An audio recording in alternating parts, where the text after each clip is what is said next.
Okay, let's have a lesson and discussion on this work now. Follow the lesson for free and just pick up all the tips and ideas right from the video. But if you're interested, I do have a sheet music edition of all 25 etudes in Carcassi's Op.60, and there's a link for that in the description. Etude number 7 offers a lot of opportunities to work on different things. Repeated notes, arpeggios for sure, a couple of little kind of flourishes with some slurs, but very uniform in some regards, but also, despite the uniform texture, quite an opportunity to do some like dynamic shaping as well. This is definitely a favorite etude among students, especially younger students, but also older students as well. I think the younger students, it gives them a real opportunity to try out some of their skills in regards to tempo. So the Allegro tempo, fast, there's an opportunity to do that. The piece is impressive and really good at any tempo, even at slower tempos. So you just want to find the speed at which you can play the music really well and that you can track musical lines nicely. But it does offer that opportunity. In this piece, I really feel that the bass line is something that can guide you through the phrasing of the piece and get you away from this notiness. Instead, if you think,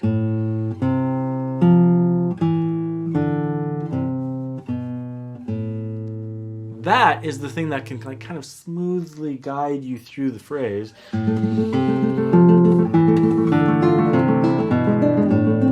Students often get kind of caught up in the repeated notes, and then they kind of get caught up in each quarter note beat. But you really want to glide through those a little bit. And there's some dynamic markings on the page as well that you can consider. But really, just tracking the flow of that bass line is really nice. Now, if you're thinking like, oh, well, is the melody in the upper voice? Well, there is a melodic line, in the upper voice.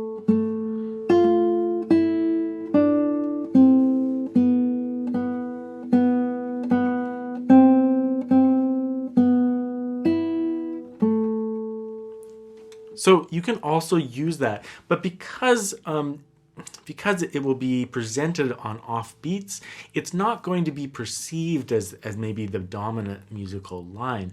Since the bass occurs on that beat, it's just it's easy to track. But nevertheless, you can consider both of those ideas and make sure they both come out. But certainly the bass is the thing that will will guide you through these obstacles that technically occur. And I think the most important thing is just to not get caught up in, those repeated notes or, get caught up in that way, but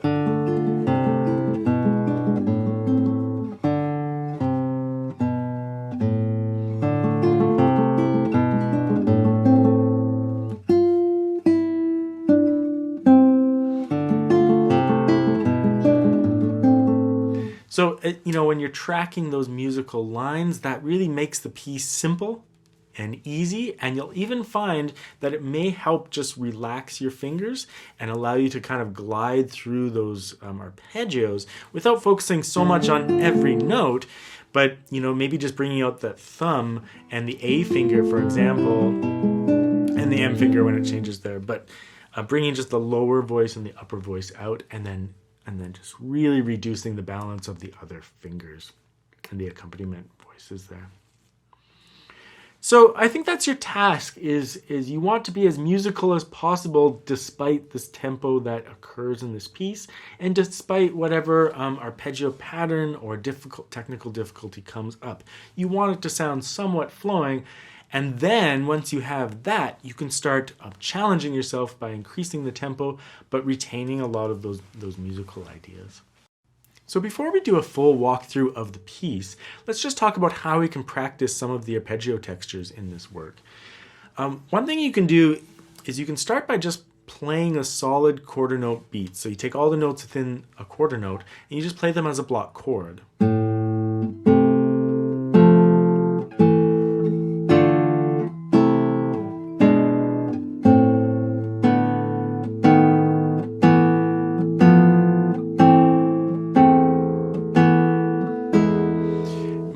as a solid block chord will just teach you those shapes in a really solid, secure way. Knowing those shapes is really good for your anticipation of what's coming next and just for your muscle memory in general. So go through and learn the solid shapes. However, when you actually go to play and you're trying to play legato and you're trying to play a little bit faster, that's playing block shapes is not going to really end up with those results. So you have to end up just getting the next available note. So you usually would start with the bass note. You could actually practice it just like this: bass note, bass note, bass note, bass note, bass chord, bass chord, bass chord, bass chord, bass note, chord, bass note, chord. You get the idea. Doing that is really important, because when you're going fast and you're transitioning from one chord to the next, you must always be getting the next available note in order to reduce any kind of muting. If you're grabbing block chords, you're going to have to take certain fingers off. But if you're just getting the next note, like from there, get that B, and then you can grab the rest of those notes. Same thing occurs later on from measure 22 into 23. That tricky chord jump there, you just have to get that bass note. Bass note. And then you can get the rest of the chord after that. Because if you get that bass note, then it will sound legato from one measure to the next, and then you can get the rest of the notes and continue on. So it's a really important step. So both are very important. Solid form for securing the shapes that you need to know, and then getting bass note followed by the other notes will ensure that you're a little bit more legato, and that your speed maintenance will be good. In regards to other textures in the piece, there's not too much to discuss. I mean, basic arpeggios, P-I-M-A, followed by usually I-M for me. I almost always just follow it with just using I and M afterwards. Same thing at measure 16. It's P-I-M-A.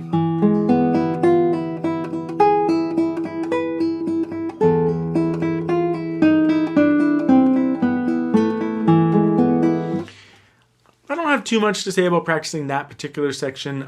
I just went down really low on the metronome, worked it until it was a little bit cleaner and felt really solid. Like, make sure that all those feel really secure before you start upping the tempo. I think that's about it. We can do a walkthrough of the piece just to kind of combine the technical ideas with some of the musical ideas as well. So I think we can just do kind of like a little bit of a walkthrough of the piece, and we'll just talk about some of the technical considerations as we go, and musical ones as well. I'll go a little bit slower. Now here, I've chosen to go 3 on the A, 4, that way 2 and 1 can grab that, and then 3 and 1 can grab that. If you use 2, you're going to have to jump it over rapidly on the third beat.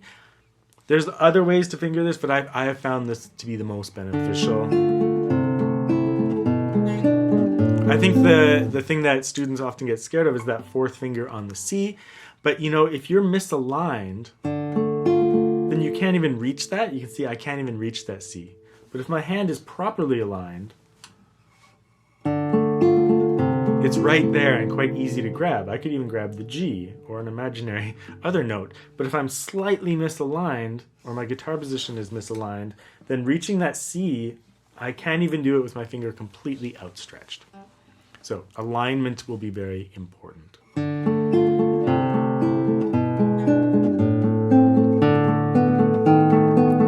We keep our third finger down there on the A because we can grab all those bass notes then. And then end up here. Relax. Start again. Same fingering.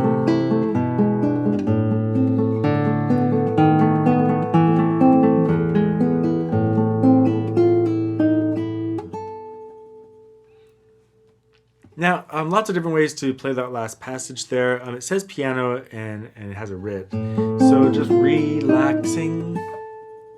I like to actually mute out the other notes and highlight that A. Like, not loud, you can still play it soft, but I like to kind of mute the other notes. That's not written in the score. So you can let everything ring out. It sounds just, lovely as well. I just like to highlight that note and clean it up for a second and then go back to the texture. But that's just like a personal interpretation of that particular measure. Okay, so from measure 9, let's continue.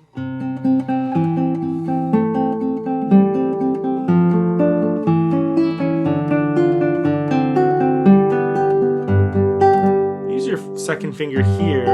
That way your third finger can grab here, and then second finger.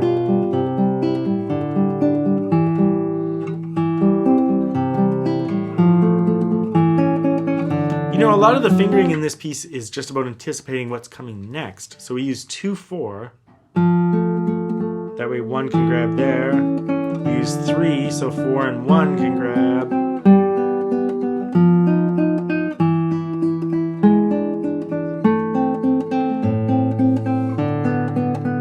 Use 1, 3, so 2 can grab the next note. So it's a lot of anticipating about what's coming next. Okay, at measure 16, we have a different texture now. I'll come back at the end and we'll talk about some technique ideas in regards to how to practice all these techniques. But for now, we have an arpeggio and then a slur with repeated fingers. I use just MI after the arpeggio. I use just M and I alternation. I found that although I like throwing the A finger in, I found that just using M and I really simplified it and felt really solid.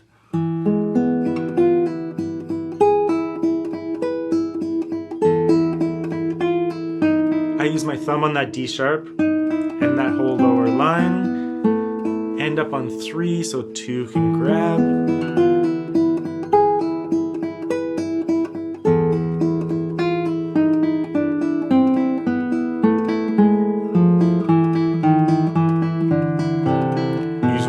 So 2 can grab there. You could play a lot of these passages just with P and I, or P and M, You don't have to alternate the upper fingers. I do just because it felt like it flowed nicely. But technically, if you're playing the thumb in between each one, you are alternating fingers, and it works plenty smoothly. So that's a simplification that you can use, is just using PM, for example. I alternate the upper fingers,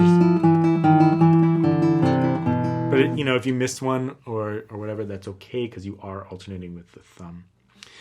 And then all the way to the end is a very similar piece. This is very similar to the A section, but it's going to have a small change right here. We just have to jump up here. So make sure you end up on 2 and 1. That way 3 can grab that bass note.